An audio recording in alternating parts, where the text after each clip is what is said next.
So, why ecotourism zones are among the scarcest land categories in India? And specifically, what ecotourism zones are and why governments designate them? Well, ecotourism zones are the scarcest zones because these zones are being created around protected area, ecologically fragile areas, wildlife sanctuaries, national parks, etc. So the preservation of this area and the ecosystem is a very important aspect. So the government creates policies so that sustainable development can take place. Majority of the land can retain its shape and form. Some development using eco material construction technology, etc., can be done so that the people can appreciate nature, environment, ecology, wildlife, bird life, etc., in these areas. Why approvals in these zones are limited and carefully controlled? Again, I would say the answer is somewhat similar.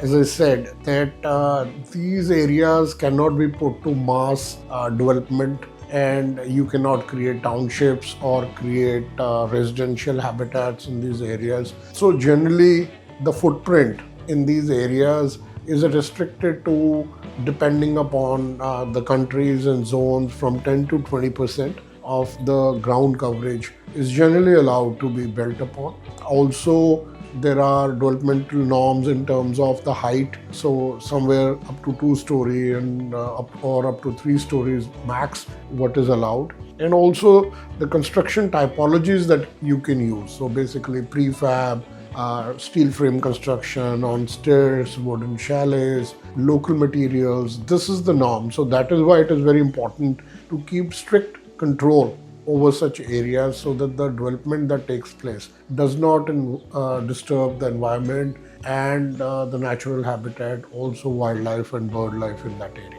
So, what would be the difference between land that is permitted within ecotourism policy versus regular development land? There is a huge difference between the land that is permitted under the regular development policy. The reason being because of the growing population in the urban cities or even towns.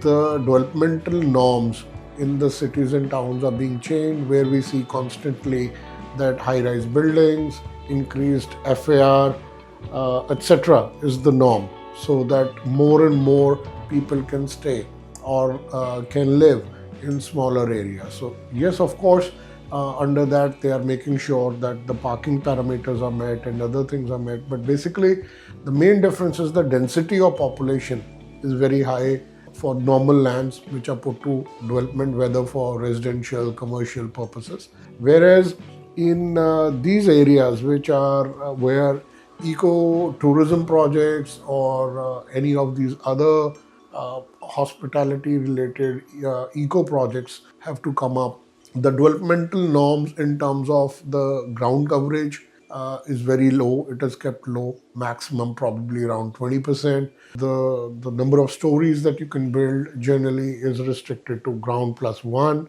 And so the density is very low. And it is mostly for facilities which are related, like farm stays, cottages, or small boutique resorts with nature oriented activities which are there in terms of hiking trails, biking trails, boating, hack riding, and jungle safaris, etc., etc. So the footprint, the building footprint is very small, and the entire emphasis is on being able to retain the environment and ecology of the area.